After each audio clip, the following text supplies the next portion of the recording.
பொன்னியின் செல்வன் புதுவெள்ளம் அத்தியாயம் 8. பல்லக்கில் யார்? சற்று நேரம் அந்த கூட்டத்தில் ஒருவருக்கொருவர் ஏதோ பேசி விவாதித்துக் கொண்டிருந்தார்கள். பல குரல்கள் ஒருங்கே கலந்து ஒலித்தபடியால் வந்தியத்தேவன் காதில் ஒன்றும் தெளிவாக விழவில்லை. சம்புவரையர் உரத்த குரலில், பழுவூர் மன்னர் கேட்டதற்கு நாம் மறுமொழி சொல்ல வேண்டாமா? தலைக்குத்தலை பேசிக் கொண்டிருந்தால் என்ன ஆகிறது? இரவு 3ஆம் ஜாமம் ஆரம்பமாகிவிட்டது. அதோ சந்திரனும் வந்துவிட்டது என்றார். எனக்கு ஒரு சந்தேகம் இருக்கிறது. என்னைப் போல் இன்னும் சிலருடைய மனத்திலும் அது இருக்கலாம். பழுவூர்தேவர் கோபித்துக் கொள்வதில்லை என்றால் அதை பற்றி கேட்க விரும்புகிறேன் என்று முன்னால் ஒரு தடவை பேசிய கம்மல் குரல் சொல்லிற்று. இப்போது பேசுகிறது வணங்காமுடியார்தானே? எழுந்து நன்றாக வெளிச்சத்திற்கு வரட்டும் என்றார் பழுவேட்டரையர். ஆமாம், நான் தான் இதோ வெளிச்சத்துக்கு வந்துவிட்டேன். என்னுடைய கோபத்தை எல்லாம் நான் போர்க்களத்தில் காட்டுவதுதான் வழக்கம், பகைவர்களிடம் காட்டுவதுதான் வழக்கம்.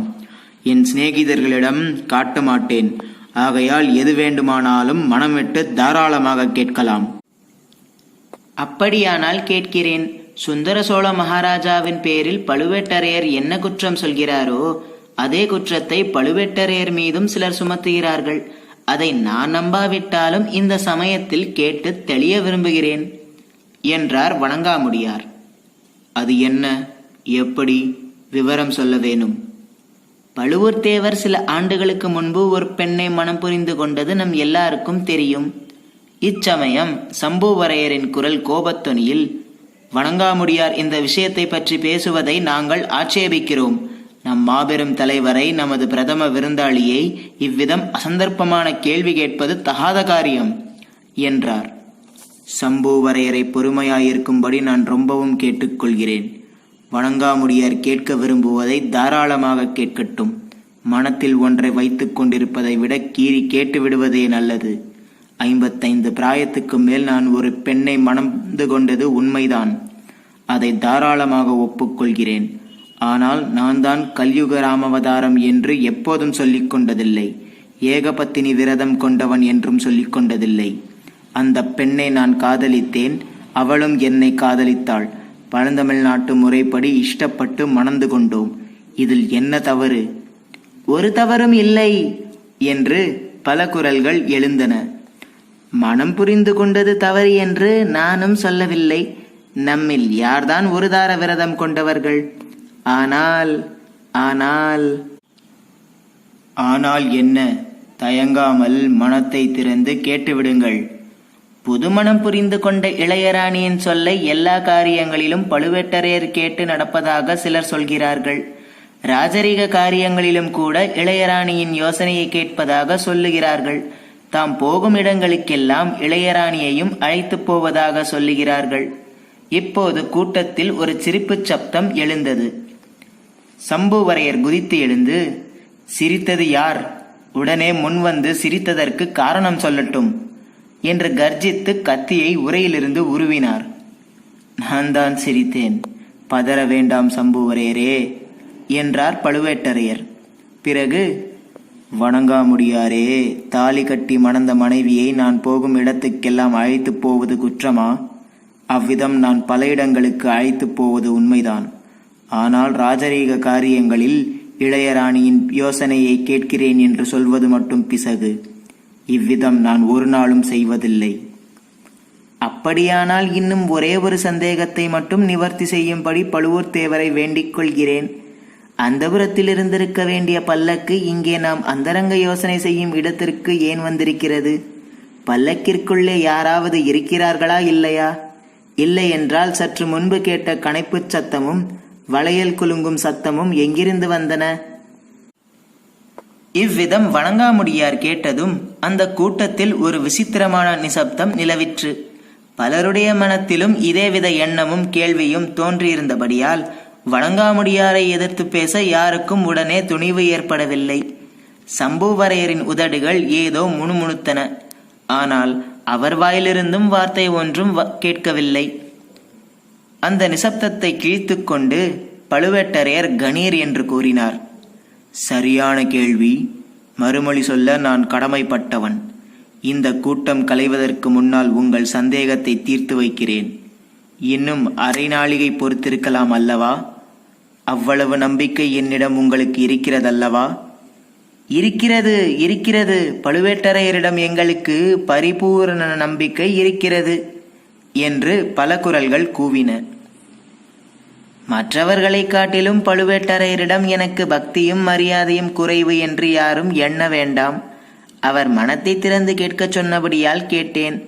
மற்றபடி அவர் இட்ட கட்டளையை நிறைவேற்ற சித்தமாயிருக்கிறேன். இந்த கணத்தில் என் உயிரை கொடுக்கச் சொன்னாலும் கொடுக்க சித்தம் என்றார் வணங்காமுடி முனையரையர். வணங்காமுடியாரின் மனத்தை நான் அறிவேன். நீங்கள் எல்லோரும் என்னிடம் வைத்துள்ள நம்பிக்கையையும் அறிவேன். ஆகையால் இன்று எதற்காக கூடினோமோ அதை பற்றி முதலில் முடிவு கொள்வோம். சுந்தர சோழ மகாராஜா நீடூழி இவ்வுலகில் வாழ்ந்து இந்த சோழ சாம்ராஜ்யத்தை ஆளட்டும்.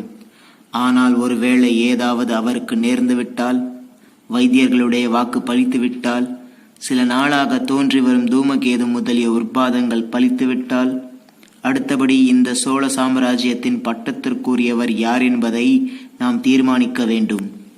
அது விஷயமாக தங்கள் கருத்தை தெரிவிக்கும்படி கோருகிறோம். தங்களுடைய கருத்துக்கு மாறாக சொல்லக்கூடியவர் இந்த கூட்டத்தில் யாரும் இல்லை.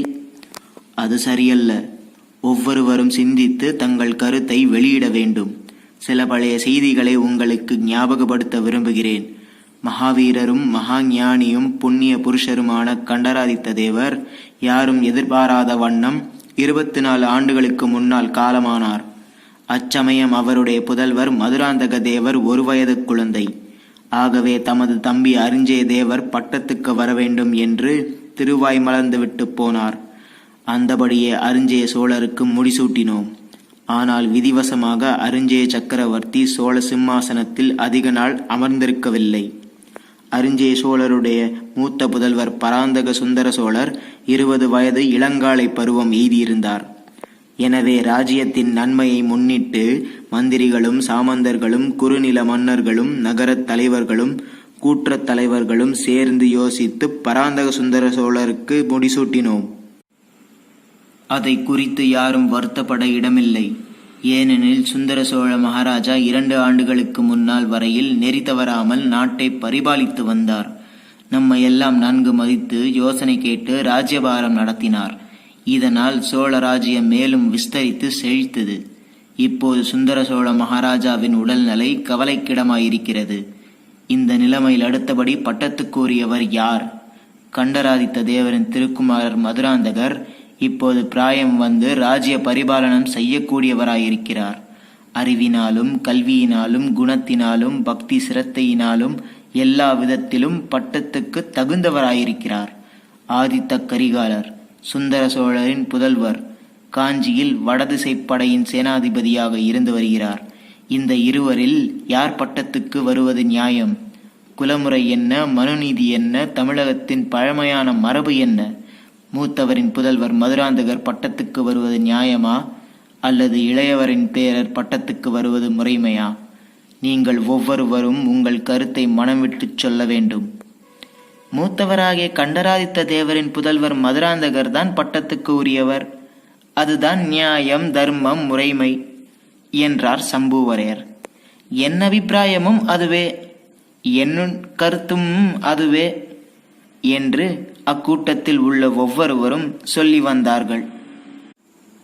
உங்கள் அபிப்பிராயம்தான் என் அபிப்பிராயமும். மதுராந்தகருக்குத்தான் பட்டம் உரியது. ஆனால் அந்த உரிமையை நிலைநாட்டுவதற்காக நாம் ஒவ்வொருவரும் பிரயத்தனம் செய்ய சித்தமாயிருக்கிறோமா? உடல் பொருள் ஆவியை தத்தம் செய்து போராட சித்தமாயிருக்கிறோமா? இந்த நிமிஷத்தில் துர்காதேவியின் பாதத்தில் ஆணையிட்டு அவ்விதம் சபதம் செய்வதற்கு சித்தமாயிருக்கிறோமா என்று பழுவேட்டரையர் கேட்டபோது அவர் குரலில் அதுவரையில் இல்லாத ஆவேசம் தொனித்தது. கூட்டத்தில் சிறிது நேரம் மௌனம் குடிகொண்டிருந்தது. பிறகு சம்புவரையர், அவ்விதமே தெய்வ சாட்சியாக சபதம் கூற சித்தமாயிருக்கிறோம். ஆனால் சபதம் எடுத்துக்கொள்வதற்கு முன்னால் ஒரு விஷயத்தை தாங்கள் தெளிவுபடுத்த வேண்டும். இளவரசர் மதுராந்தகரின் கருத்து என்ன? அவர் சிங்காதனம் ஏறி ராஜ்யபாரத்தை ஏற்க சித்தமாயிருக்கிறாரா? கண்டராதித்தரின் தவப்புதல்வர் உலக வாழ்க்கையை வெறுத்து சிவபக்தியில் பூரணமாக ஈடுபட்டுள்ளார் என்று கேள்விப்படுகிறோம். ராஜ்யத்தில் அவருக்கு விருப்பமில்லை என்று பலர் சொல்லவும் கேட்டிருக்கிறோம். அவருடைய அன்னையார் செம்பியன் மாதேவியார் தமது புதல்வர் பட்டத்துக்கு வருவதற்கு முற்றும் விரோதமாயிருக்கிறார் என்றும் கேட்டிருக்கிறோம். தங்களிடமிருந்து இதை பற்றிய உண்மையை அறிய விரும்புகிறோம். சரியான கேள்வி, தக்க சமயத்தில் கேட்டீர்கள். இதை தெளிவுபடுத்தும் கடமையும் எனக்கு உண்டு. முன்னமே சொல்லியிருக்க வேண்டும். சொல்லத் தவறியதற்காக மன்னியுங்கள் என்று பீடிகை போட்டுக்கொண்டு பழுவேட்டரையர் கூறத் தொடங்கினார். செம்பியன் மாதேவி தமது ஏக புதல்வரை ராஜ்யபார ஆசையிலிருந்து திருப்பி சிவபக்தி மார்க்கத்தில் செலுத்துவதற்கு பிரயத்தனப்பட்டு வந்தது நாடு அறிந்த விஷயம். அன்னையின் வாக்கே தெய்வத்தின் வாக்கு என்று மதித்து வந்த மதுராந்தகரும் மனத்தை விரக்தி மார்க்கத்தில் செலுத்தியிருந்தார். சிவபக்தியில் முழுவதும் ஈடுபட்டிருந்தார். ஆனால் சில காலமாக அவருடைய மனது சிறிது சிறிதாக மாறி வந்திருக்கிறது. இந்த சோழ சாம்ராஜ்யம் தமக்கு உரியது, அதை பராமரிப்பது தம்முடைய கடமை என்ற எண்ணம் அவருடைய மனத்தில் வேரூன்றி வளர்ந்திருக்கிறது. நீங்கள் எல்லாம் அவரை ஆதரிப்பதாக தெரிந்தால் தக்க சமயத்தில் பகிரங்கமாக முன்வந்து சொல்லவும் சித்தமாயிருக்கிறார். அதற்கு அத்தாட்சி என்ன? உங்களுக்கெல்லாம் திருப்தியா தரக்கூடிய அத்தாட்சியை இப்போதே அளிக்கிறேன். அளித்தால் அனைவரும் பிரமாணம் செய்ய சித்தமாயிருக்கிறீர்களா? பல குரல்கள் இருக்கிறோம் இருக்கிறோம் என்று ஒலித்தன. யாருடைய மனதிலும் வேறு எவ்வித சந்தேகமும் இல்லையே? இல்லை இல்லை.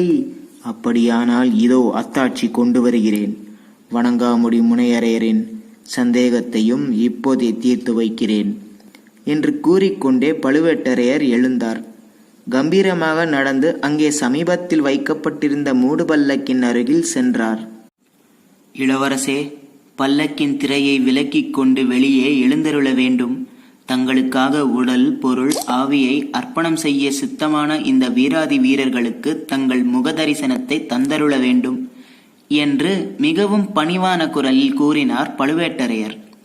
மேல் மாடத்தில் தூண்மறைவில் உட்கார்ந்து ஒரு வார்த்தை விடாமல் அடங்கா ஆர்வத்துடன் கேட்டுக்கொண்டிருந்த வந்தியத்தேவன் இப்போது ஜாக்கிரதையாக கீழே பார்த்தான். பல்லக்கின் திரையை முன்போலவே ஒரு கரம் விலக்கிற்று. அது பொன்வண்ணமான கரம். முன்னே ஒரு முறை அவன் பார்த்த அதே செக்கச்சிவந்த கரந்தான். ஆனால் அவன் முன்னம் வளையல் என்று நினைத்தது உண்மையில் அரசகுமாரர் அணியும் கங்கணம் என்பதை இப்போது கண்டான். அடுத்த கணம் பூரண சந்திரனையொத்த அந்த பொன்முகமும் தெரிந்தது. மன்மதனையொத்த ஓர் அழகிய உருவம் பல்லக்கிலிருந்து வெளியே வந்து புன்னகை புரிந்து நின்றது. ஆஹா, கண்டராதித்த தேவரின் புதல்வரான இளவரசர் மதுராந்தகரா இவர்? பல்லக்கினுள் இருந்தபடியால் பெண்ணாக இருக்க வேண்டும் என்ற எண்ணத்தினால் அல்லவா அந்த தவறை செய்துவிட்டோம். தன்னை போலவே அதே தவறை செய்த ஆழ்வார்க்கடியான் நம்பி சுவர் மேல் தலையை நீட்டிக் கொண்டிருக்கிறானா என்று வந்தியத்தேவன் பார்த்தான். அந்த இடத்தில் மரநிழல் விழுந்து இருள் சூழ்ந்திருந்தது. ஆகையினால் அங்கு ஒன்றும் தெரியவில்லை. இதற்குள் கீழே மதுராந்தக தேவர் வாழ்க, பட்டத்து இளவரசர் வாழ்க, வெற்றிவேல், வீரவேல் என்ற ஆவேசமான முழக்கங்கள் கிளம்பின. கூட்டத்தில் இருந்தவர்கள் எல்லோரும் எழுந்து நின்று வாளையும் வேலையும் உயர தூக்கி பிடித்து கொண்டு அவ்விதம் கோஷமிட்டதை வந்தியத்தேவன் கண்டான். இனிமேல் அங்கிருப்பது அபாயமாக முடியலாம் என்று எண்ணி தான் படுத்திருந்த இடத்துக்கு விரைந்து சென்று படுத்து கொண்டான்.